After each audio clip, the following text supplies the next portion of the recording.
ठीक है, M I audible now?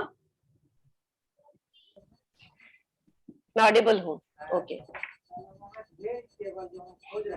ठीक है, तो ऑर्गेनाइजिंग का हम लोग को ये सब हम लोगों ने पढ़ लिया था, ये सब हो गया था।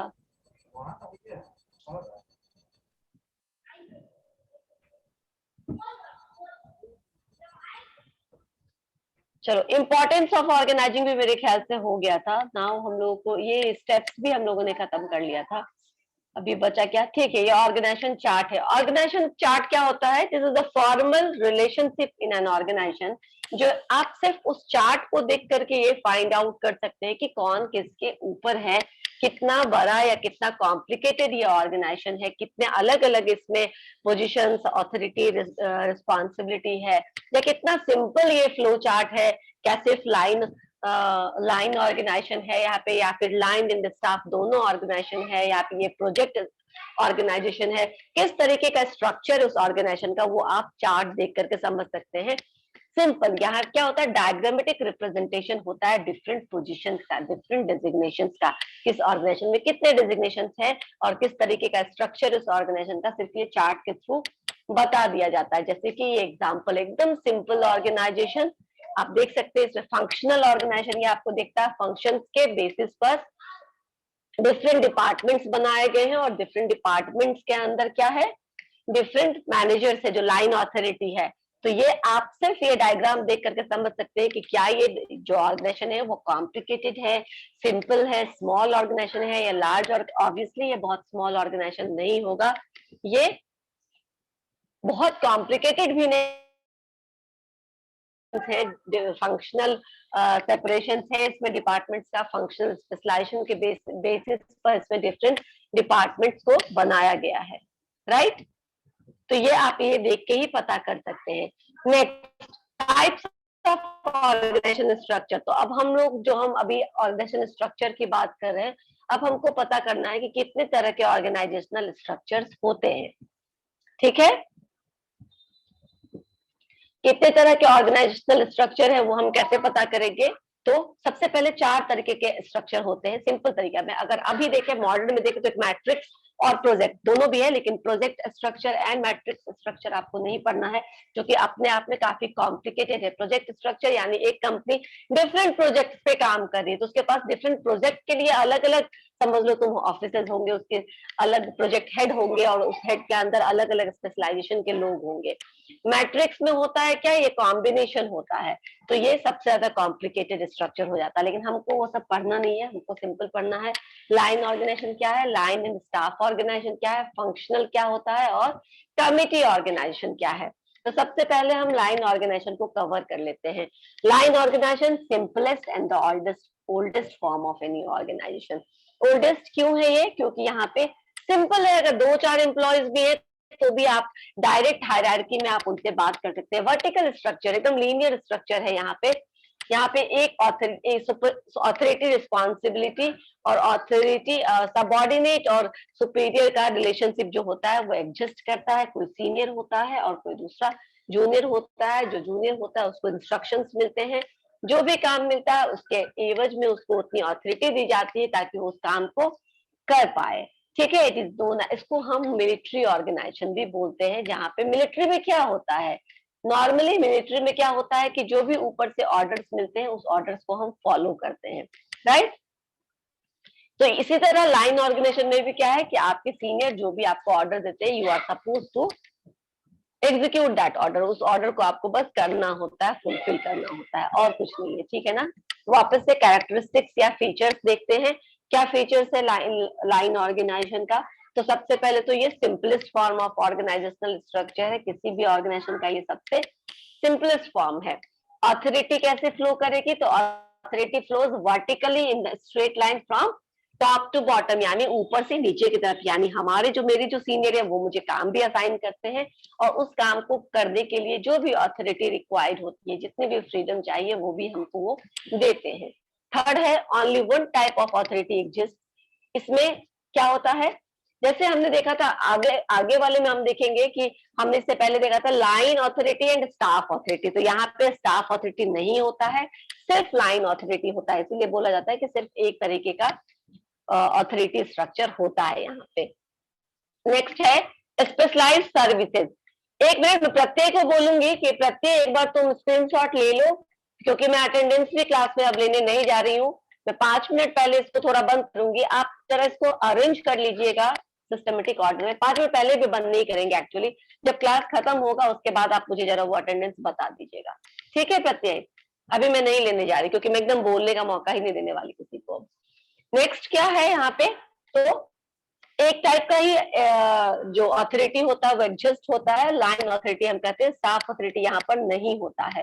फोर्थ है specialised services do not exist. यहाँ पे कोई स्पेशलाइज्ड सर्विसेज नहीं होते, यानी कि जैसे हमने अभी इस ऑर्गेनाइजेशन चार्ट में देखा था कि मार्केटिंग है, फिनेंस है, ऑपरेशंस है, एचआरएम है, सबका स्पेशलाइज्ड हेड है और इस सब के अंदर स्पेशलाइज्ड सर्विसेज है। Marketing director is specialised in marketing things, finance director और finance manager is specialised in financial activities. लेकिन लाइन ऑर्गेनाइजेशन में चूंकि सिंपल है, डायरेक्ट है, जो हायरार्की फ्लो है वो ऊपर से नीचे है और यहाँ पे बहुत कम लोग होते हैं, तो यहाँ पर स्पेशलिस्ट सर्विसेज नहीं अवेलेबल होते हैं। Line officers have complete authority. अच्छा, सारे ऑथोरिटी किसके पास होते हैं? लाइन मैनेजर के पास होता है। जो लाइन मैनेजर है यानी जो ओवरऑल कंट्रोल करता है, वो सारे फंक्शंस कर सकता है, ठीक है ना? उसके जो भी फंक्शंस है उस फंक्शंस के सारी ऑथोरिटी उसके पास होती है। उसको ना ही तो किसी से डिसीजन मेकिंग के लिए हेल्प लेना है, ना ही किसी से एडवाइस लेना है, ना ही किसी से सजेशंस लेना है। जो टॉप ऑथोरिटी होगी, जो उनके ऊपर होगा, टॉप ऑथोरिटी होगा, उनको जाकर के वो फीडबैक देंगे और वो जैसा इंस्ट्रक्शन करेंगे। अच्छा, वो क्या कर रहे हैं, नहीं कर रहे हैं, क्या वो सही तरीके से अपनी काम करे, इसको भी चेक कर पाना थोड़ा मुश्किल होगा, क्योंकि इसके लिए डायरेक्ट टॉप ऑथोरिटी को बीच में आना पड़ेगा। समझ में आया? Now why I am waiting, line officers have complete authority to do their respective functions. ठीक है, मैंने ये बता दिया कि जो लाइन ऑफिसर्स होते हैं वो इंडिपेंडेंट होते हैं, उनको ना तो किसी से कुछ पूछना है, ना ही डिसीजन मेकिंग में कुछ लेना है, वो अपने काम के लिए सेल्फ रिस्पॉन्सिबल होते हैं, ठीक है। नेक्स्ट है यूनिटी ऑफ कमांड। ऑब्वियसली यहाँ पे यूनिटी ऑफ कमांड होगा, ठीक है ना, यहाँ पे यूनिटी ऑफ कमांड होता है। एंड सेवेंथ वन है departmentalisation may exist in this form of organisation depending upon the organisational needs. यहाँ पर क्या होता है, डिपार्टमेंटलाइजेशन एग्जिस्ट कर सकता है और नहीं भी कर सकता है। इसका क्या मतलब हुआ, एग्जिस्ट करने का मतलब और एग्जिस्ट नहीं करने का मतलब?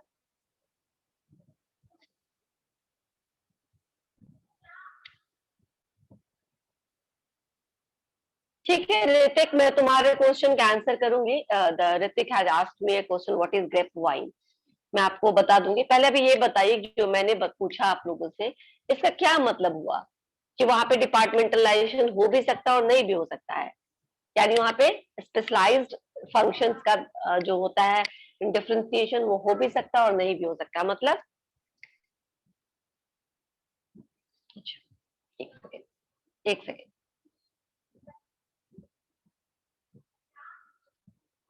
किसको जवाब देना है बोलो, मैं उसे अनम्यूट करूंगी। हैंड रेज करिए या फिर बताइए। हैंड रेज देखूंगी मैं, उसको अनम्यूट करूंगी।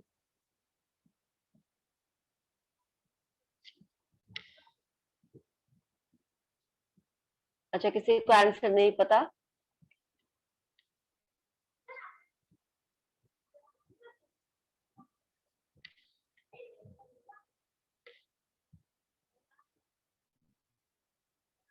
ओके अनिशा, ठीक है, चलो अनम्यूट कर लो खुद को।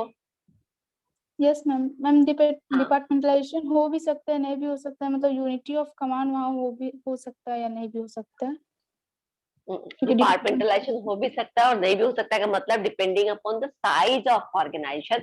अगर ऑर्गेनाइजेशन का साइज बहुत बड़ा है तो आपको वहां पे डिपार्टमेंटलाइजेशन करना पड़ सकता है। लेकिन डिपार्टमेंटलाइजेशन के साथ साथ क्या हो सकता है कि देखो अभी 110 अंकित कुमार मिश्रा बीसीए का कोई है, तो मैं इसको अभी नहीं ज्वाइन कराने वाली, रिमूव कर दिया, ठीक है। Deepa and Raja Salim 73 class का, ओके। तो इसका मतलब है कि अगर बहुत बड़ा ऑर्गेनाइजेशन है तो लाइन स्ट्रक्चर होते हुए भी उसमें डिफरेंट डिपार्टमेंट्स हो सकते हैं, ठीक है ना, यानी अलग अलग मार्केटिंग, फिनेंस, ऑपरेशंस, प्रोडक्शन, ये हो सकता है। लेकिन अगर छोटा ऑर्गेनाइजेशन है तो जरूरी नहीं है कि डिपार्टमेंटलाइजेशन हो ही, राइट। ठीक है, अब आगे चलते हैं।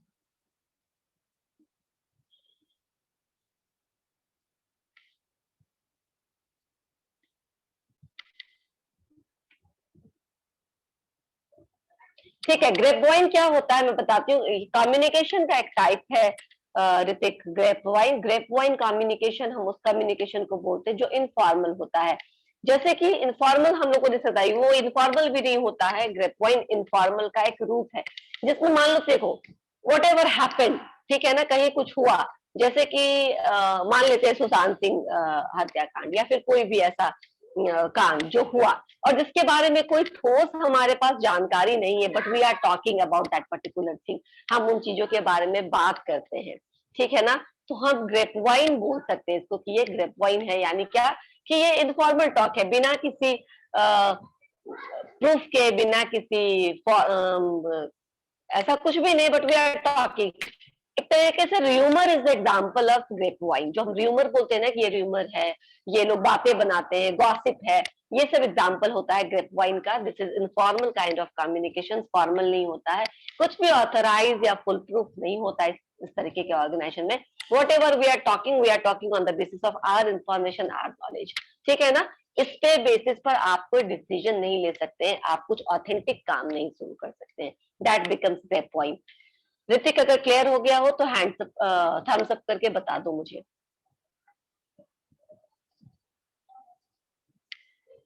ओके, समझ में आ गई ना। चलो वापस से हम लोग जाते हैं ऑर्गेनाइजेशन पे। ठीक है, तो ये जो लास्ट पॉइंट था, departmentalisation may exist in this form of organisation depending upon the organisational needs, मतलब ऑर्गेनाइजेशन के नीड्स पे डिपेंड करता है कि वो कितना बड़ा ऑर्गेनाइजेशन है।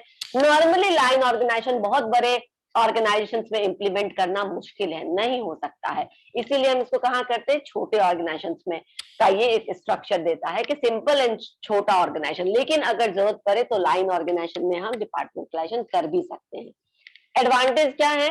First, a line structure tends to simplify and clarify responsibility, authority and accountability relationship। क्या क्या कर सकते हैं इसमें हम?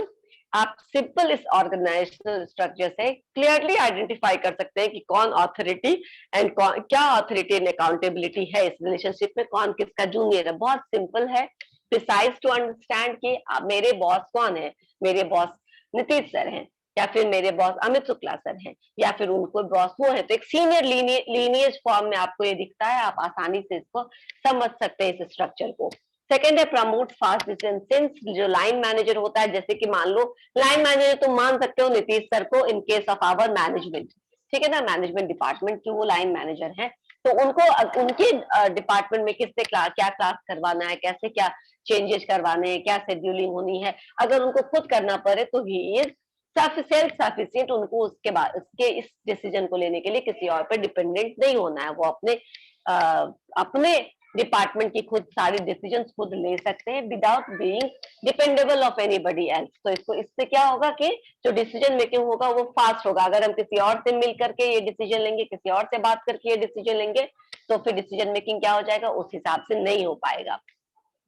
थर्ड है सिंपल टू अंडरस्टैंड। ऑब्वियसली चूंकि बहुत सिंपल है, बहुत स्ट्रक्चर देख लो तुम, ये इस तरीके का फ्लो है स्ट्रक्चर का, तो कोई भी एक लेमैन भी इसको देख करके समझ सकता है कि प्रोडक्शन में कौन कौन से आदमी है, कौन किसका सीनियर है, कौन किसका जूनियर है, और कहाँ से ऑर्डर्स इंस्ट्रक्शन नीचे की तरफ आते हैं, है ना। इतना सिंपल है और बिल्कुल कॉम्प्लिकेशन नहीं, कोई रेट वर्किंग नहीं है, तो it is very simple to understand.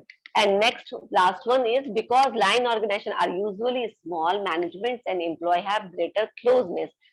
ये आप एग्जाम्पल देखिए, क्योंकि ये नॉर्मली क्या मैंने कहा था कि ये जो स्ट्रक्चर होता है नॉर्मली स्मॉल ऑर्गेनाइजेशंस में इसको फॉलो किया जाता है, इसीलिए जो सीनियर और जूनियर होता है, जो मैनेजमेंट होता है, अपने ही कॉलेज का एग्जांपल लो, बहुत बड़ा एक यूनिट नहीं है जहाँ कंपेरेटिवली अगर हम ले किसी बिग यूनिवर्सिटी के, तो our is a college and then हम लोग यहाँ आसानी से जो है वो अपने सीनियर के पास जा सकते हैं, अपने प्रॉब्लम्स को डिस्कस कर सकते हैं, जबकि बहुत बड़े बड़े ऑर्गेनाइजेशंस में ये मुश्किल होता है। You can not directly reach up to the MD या डायरेक्टर जो होते हैं, उनके पास पहुंचने में टाइम लग जाता है उनको। ठीक है, क्लियर हुआ। अब डिसएडवांटेजेस को हम लोग डिस्कस करेंगे, ठीक है ना। डिसएडवांटेजेस क्या है? डिसएडवांटेजेस क्या है? सबसे पहला है कि नेग्लेक्ट स्पेशलिस्ट इन प्लानिंग, यहाँ पे कोई प्लानिंग में स्पेशलिस्ट नहीं होते हैं, ठीक है। इसका क्या मतलब हो गया कि यहाँ पे कोई स्पेशलाइज्ड सर्विसेज नहीं है, कोई यहाँ पे नहीं है जो आपको यहाँ पे स्टाफ अथॉरिटी की तरह गाइडलाइंस दे या फिर आपको सपोर्ट करे या फिर आपको एडवाइस दे। अगर आप किसी प्रॉब्लम में है तो आपको एडवाइस दे, ऐसा यहाँ पे कोई नहीं है, राइट। तो आप यहाँ पे क्या होता है, स्पेशलिस्ट सर्विसेज लैक होते हैं। दूसरा पॉइंट था ओवरलोड। ओवरलोड यानी जो लाइन मैनेजर है, ठीक है ना, वो काफी लोडेड होता है, उसके पास बहुत ज्यादा काम होता है और वो कभी कभी बहुत ज्यादा काम होते हुए भी डिसीजन, चूंकि सारे डिसीजन उसे खुद लेना है, तो कभी कभी उसकी क्वालिटी ऑफ डिसीजन जो है वो रॉन्ग हो सकती है या फिर गलत हो सकता है, राइट।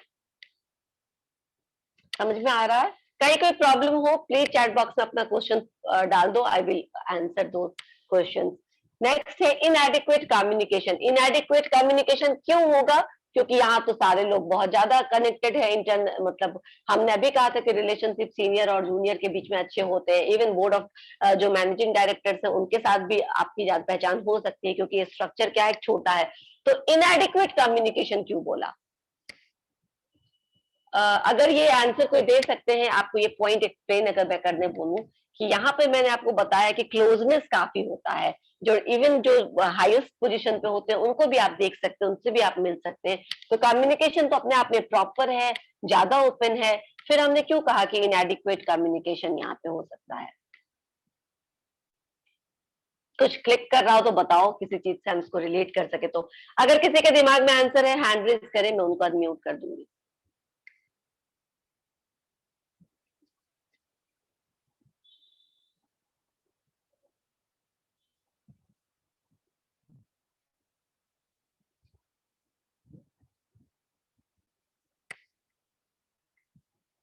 है कुछ क्वेश्चन? नहीं समझ में आया ये? मैं बताती हूँ। इनएडिक्वेट कम्युनिकेशन के ऊपर वापस से हम यहाँ पे आते हैं। एक second.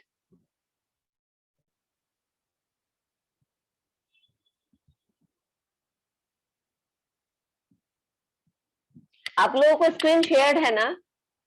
Just give me this. Screen share था अभी मैं थी तो ठीक है, चलो अब मैं दिखाती हूँ वो पॉइंट। ओके, नाउ क्या हमने कहा कि इनएडिक्वेट कम्युनिकेशन। इनएडिक्वेट कम्युनिकेशन क्यों कहा, इस बात को हम यहां से रिलेट करते हैं।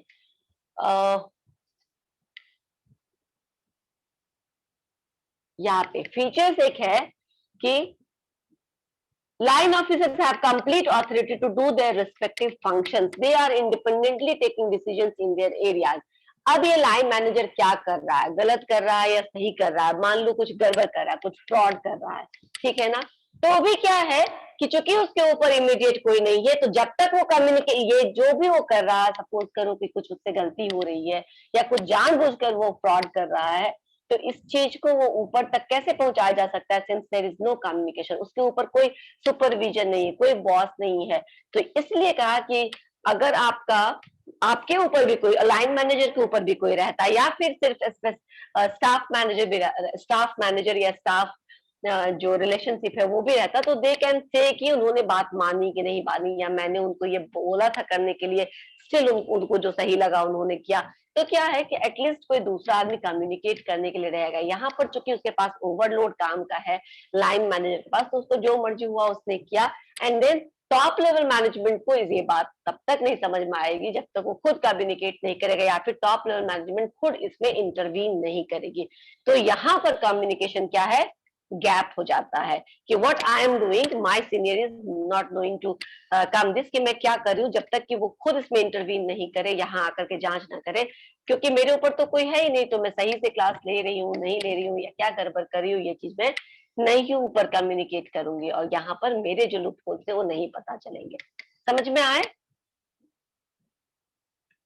ठीक है। हाँ ऋतिक, कुछ क्वेश्चन है तो पूछो, मुझे चैट करो, कुछ क्वेश्चन है तो आई विल सी। ओके, एक है शुभम ग्रेप पॉइंट तो हो गया।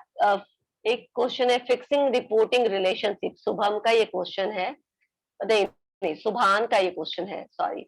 फिक्सिंग रिपोर्टिंग रिलेशनशिप्स क्या होगा? ये फिक्सिंग रिपोर्टिंग रिलेशनशिप्स यानी क्या हुआ कि मुझे रिपोर्ट करना है किसको? नीतीश सर को। मैंने कितने क्लासेस ले, मैं क्या क्या पढ़ा सकती हूँ, मैं किस किस क्लासेस में पढ़ा सकती हूँ, ये सारा मैं क्या कर सकती हूँ कि ठीक है Anisha, I got your question, ये मैं रिपोर्ट कर सकती हूँ, ठीक है ना, अपने सीनियर को, राइट। तो रिपोर्टिंग रिलेशनशिप मतलब आप किसको रिपोर्ट करेंगे?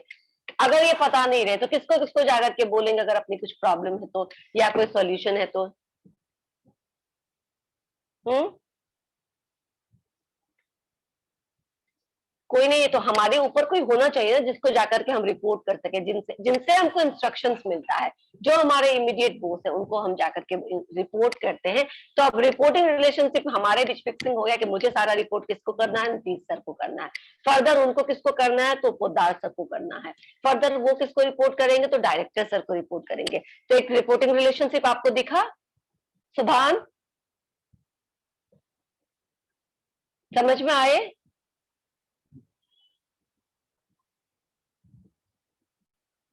समझ में आया सुभान? अभी भी आपका हैंड रेज है, समझ में आया तो ठीक है, ओके। अच्छा, दूसरा क्वेश्चन अनीशा का था कि वापस से मुझे इनएडिक्वेट कम्युनिकेशन समझा दीजिए। इनएडिक्वेट कम्युनिकेशन इसमें कैसे हुआ मैं बताती हूँ। वापस से यहाँ पे आते हैं। दिस इज, मैंने कहा कि डिसएडवांटेज इसमें इनएडिक्वेट कम्युनिकेशन। इनएडिक्वेट कम्युनिकेशन को हम कैसे लिंक कर सकते हैं? सिंस ये आपके पास स्ट्रक्चर है, इनएडिक्वेट कम्युनिकेशन दो तरीके से हो सकता है। एक तो जो हेड है, जो बॉस है उस लाइन का, जैसे मान लो कि यहाँ पे डिपार्टमेंटलाइजेशन है, यानी कि ये लाइन ऑर्गेनाइजेशन थोड़ा बड़ा लाइन ऑर्गेनाइजेशन कंपनी का ये स्ट्रक्चर है जहाँ पे अलग अलग मार्केटिंग मैनेजर है, प्रोडक्शन मैनेजर है, फाइनेंस मैनेजर है, आईटी डिपार्टमेंट अलग होगा, परचेज डिपार्टमेंट अलग होगा, तो ये सारे डिपार्टमेंट्स हैं। इनएडिक्वेट इसलिए बोला क्योंकि सारे डिसीजन एक पॉइंट पे लिए जाते हैं। जो आपका लाइन मैनेजर है वो सारे डिसीजन लेता है और आपको वही करने के लिए देता है। नीचे से ऊपर की तरफ कोई कम्युनिकेशन नहीं है। एक तो यहाँ इनएडिक्वेसी है कि नीचे से ऊपर की तरफ आपको डाउट क्लियर करने का मौका कभी कभी नहीं मिलता है, अपने आपको किस तरीके से वो काम करना नहीं मिलता। और दूसरा क्या है कि जो ये हेड है वो हेड क्या कर, इंस्पेक्शन होगा। वही मैंने अनिशा बोला था कि ये बातें तभी जाके क्लियर होगी जब इंस्पेक्शन होगा, यानी जब टॉप लेवल खुद से आकर के उसमें इंटरवीन करेगा, तब जाके पता चलेगा कि जो लाइन मैनेजर है वो क्या गलतियां कर रहा है या क्या काम कर रहा है और क्या काम नहीं कर रहा है। डायरेक्ट उसकी रिपोर्टिंग क्या है करने वाला, उसका कोई बॉस नहीं है ना, वो इंडिपेंडेंट है। तो कोई बॉस चूंकि उसका नहीं है, इसीलिए वहां पे कम्युनिकेट करना थोड़ा मुश्किल हो जाता है कि एक बार डायरेक्ट वो टॉप लेवल, तो टॉप लेवल मैनेजमेंट एक बार उसको दे देती है काम कि ये काम आपको करना है, अब वो कर रहा है, रोज रोज का follow up top level management नहीं कर सकती है। और यहाँ पे क्या होता है कि ये अभाव होता है, रोज रोज का फॉलो अप नहीं हो पाता है। तो कभी कभी सिंस वो सिंगल हैंडेड होता है तो गलत भी कर सकता है, ये भी आपको टाइमली नहीं पता चलेगा। ठीक है, नेक्स्ट।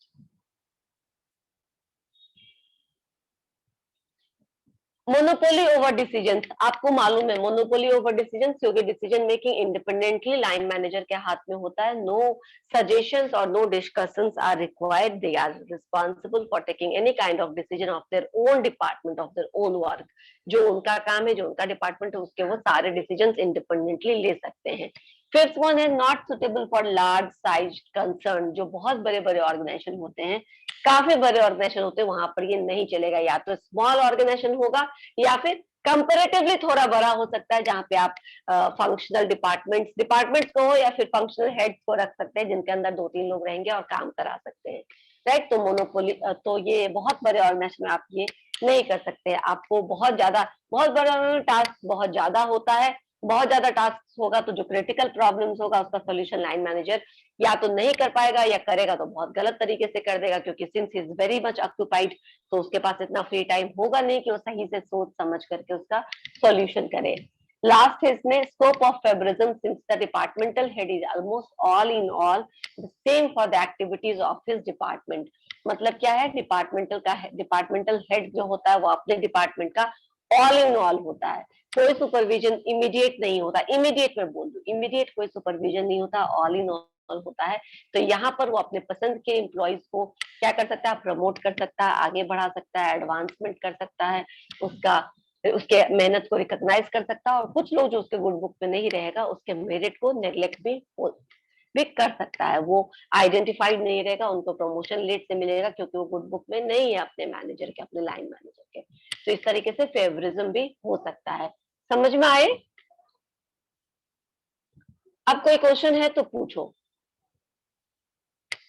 किसी का है हैंड रेज करो, मैं आपको अनम्यूट कर दूंगी।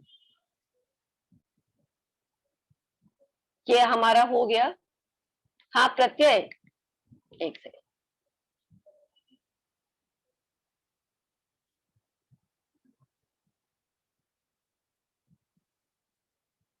हाँ प्रत्यय, आप अनम्यूट करके बोलिए क्या क्वेश्चन। प्रत्यय,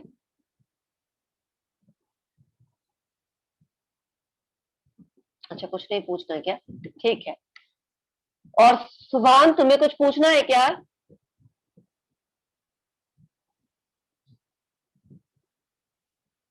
सुभान आप अपने आप को अनम्यूट करो, कुछ पूछना है तो पूछो जल्दी।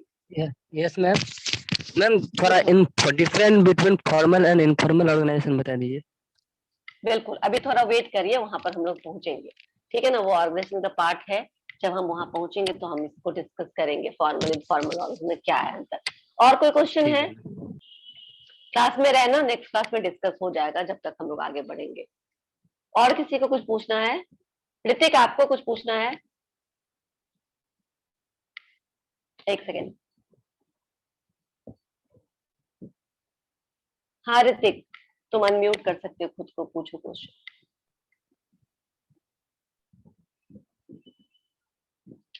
फिर से म्यूट हो गया, एक सेकेंड। हाँ पूछिए, बोलो। तुम वापस से अनम्यूट क्यों कर लेते हो खुद को, म्यूट क्यों कर लेते हो? अब बिना छुए बोलो।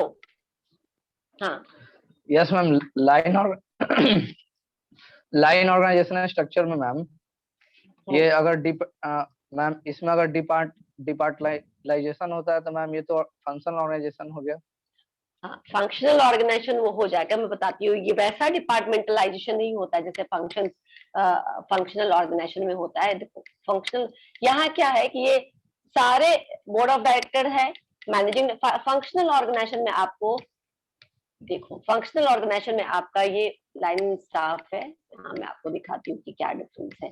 फंक्शनल ऑर्गेनाइजेशन में डिफरेंट डिविजन्स में फंक्शनल हेड होते हैं, ठीक है ना, जो अपने अपने डिविजन्स को कंट्रोल करते हैं। यहाँ फिर भी सिंपल है कि अगर लाइन मैनेजर है भी, ठीक है ना, मैं फंक्शनल में का वाला जब हम लोग वहां चलेंगे तो मैं आपको क्लियर हो जाएगा। यहाँ पे क्या है कि मार्केटिंग है, या ये सिंपल भी हो सकता है, ठीक है ना, बिना किसी स्पेशलाइजेशन का। Simple board of directors, managing directors और ये सारे सब्जेक्ट और इन सारे के पढ़ाना है, सिंपल भी है। लेकिन यहाँ पे डिफरेंट डिपार्टमेंट भी हो, हाँ डिपार्टमेंट फंक्शन के बेसिस। सुनो एक मिनट, मैं बताती हूँ फंक्शनल और लाइन ऑर्गेनाइजेशन में क्या डिफरेंस है, अभी मैं बता देती हूँ। यहाँ पर क्या है कि still there is unity of command. Unity of command आपको दिख रहा है लाइन स्ट्रक्चर में? यस मैम दिख रहा है ना। तो डिफरेंट डिपार्टमेंट Yes, होते हुए भी यहाँ पे क्या है, यूनिटी ऑफ कमांड है। यानी मार्केटिंग मैनेजर सिर्फ मार्केटिंग के स्टाफ को क्या कर सकता है, ऑर्डर्स दे सकता है, राइट। लेकिन आपको फंक्शनल ऑर्गेनाइजेशन में ये यूनिटी ऑफ कमांड नहीं दिखेगा, नहीं दिखेगा। वो मैं अभी आपको दिखाती हूँ, एक मिनट। यस मैम, वहाँ पे डिफरेंट, हाँ वहां पे क्या है एकदम, देखो यहाँ पे प्रोडक्शन डिफरेंट डायरेक्टर है, बॉसेस होंगे जो, मैम। थैंक यू, जो जनरल मैनेजर, जो प्रोडक्शन डायरेक्टर है वो एक्स डिवीजन के लिए भी, वाई डिवीजन के लिए भी और जेड डिवीजन के लिए भी, तीनों ही डिवीजन को यही प्रोडक्शन डायरेक्टर क्या है, इंस्ट्रक्शंस देगा। फिर फाइनेंस डायरेक्टर, तो वहां पे समझ में आया किस तरीके का स्पेशलाइजेशन है और यहाँ पे किस तरीके का स्पेशलाइजेशन है, समझ में आया थोड़ा सा? Yes ma'am. जो लाइन स्ट्रक्चर होता है वो सिंपल होता है, यूनिटी ऑफ कमांड होता है। हाँ अगर बड़ी ऑर्गेनाइजेशन है तो फंक्शन के बेसिस पर इस पर डिपार्टमेंट क्या अलग अलग वो हो सकते हैं, लेकिन फंक्शनल हम उसको नहीं कह सकते, क्योंकि फंक्शनल ऑर्गेनाइजेशन में यूनिटी ऑफ कमांड नहीं होता है। फंक्शनल नहीं होती। ऑर्गेनाइजेशन में हाँ मल्टीपल बॉस हो जाते हैं, ठीक है ना, मल्टीपल बॉस हो जाते हैं। जो एक प्रोडक्शन मैनेजर है वो सारे यूनिट्स के लिए या सारे डिवीजन के लिए प्रोडक्शन इंस्ट्रक्शन देता है। जो एक फाइनेंशियल मैनेजर है वो सारे उसके लिए फाइनेंशियल डिसीजंस दे सकता है, ले सकता है और उनको काम असाइन कर सकता है। क्लियर हुआ? ठीक है, इसमें कोई भी मैम क्वेश्चन यहाँ है पे अभी मैम, भी? हाँ मैम यहाँ पे एक बोलो। इनएडुकेट कम्युनिकेशन जो आप बताया मैम अभी, तो मैम इसमें अगर कोई किसी को मैम अगर प्रॉब्लम, अगर ये तो ma'am line organisation ma'am small organisation है मैम। कम्युनिकेशन ओपन मैम हो इस- सकता है यहाँ पर, मैं बताती तो हूँ। मैम लाइन इसमें ऑर्गेनाइजेशन तो में, हाँ बोलो ऋतिक बोलो। यस मैम बोलिए आप। नहीं नहीं तुम बोलो पहले, मैं बाद में आंसर करूंगी। तो हाँ मैम जैसा कि पूछिए। मैम यहाँ पे मैम प्रोडक्शन है मैम, उसके बाद वर्क मैनेजर है, फॉरमैन है, तो मैम यहाँ पे तो ज्यादा मैम है नहीं, तो किसी को जी अगर वेरी प्रॉब्लम है गुड, तो मैम शेयर भी हो सकता है ठीक लाइन है मैं ऑर्गेनाइजेशन आपको में। बताती हूँ। हाँ ठीक है, अभी यहाँ देखो स्ट्रक्चर, यहाँ पे क्या है, सिंस हमने पहले भी कहा था, सिंस कम लोग होते हैं तो ओपन कम्युनिकेशन हो सकता है, हम किसी से भी बातें कर सकते हैं, राइट। लेकिन नॉर्मली क्या यस होता मैम। है, जैसे यहाँ पे जो इनएडिक्वेट कम्युनिकेशन है वो इस सेंस में कहा गया है कि ये जो मार्केटिंग मैनेजर है या ये जो फिनेंस मैनेजर या जो प्रोडक्शन मैनेजर, इनके इमीडिएट ऊपर सीधा मैनेजिंग डायरेक्टर है, और मैनेजिंग डायरेक्टर सिर्फ सारे डिपार्टमेंट्स को देखेगा। क्या ये तब तक नहीं समझ में आएगा कि जो प्रोडक्शन मैनेजर है वो क्या कर रहा है, किसको कौन सा काम इसने असाइन किया है, कौन कैसे क्या काम कर रहा है, किसको ये फेवर कर रहा है या किसके साथ ये गलत कर रहा है, जब तक वो कोई इंस्पेक्शन ना करे या जब तक वो कुछ इसमें, प्रोडक्शन मैनेजर को सारा फीडबैक देना है मैनेजिंग डायरेक्टर को, तो वो क्यों नहीं अपने लूप होल्स छिपाएगा मैनेजिंग डायरेक्टर से, तुम बताओ। क्या वर्क यस मैनेजर तो मैम। नहीं है उनके डायरेक्ट टच में, मार्केटिंग मैनेजर डायरेक्ट टच में है मार्केटिंग एमडी के, डायरेक्टर के, तो मार्केटिंग मैनेजर अपनी प्रॉब्लम्स को हाइड कर सकता है या नहीं कर सकता है, क्योंकि उसके ऊपर तो कोई यस नहीं है, मैम। कोई स्टाफ अथॉरिटी नहीं है, कोई एडवाइजरी ऑप्शंस नहीं है, तो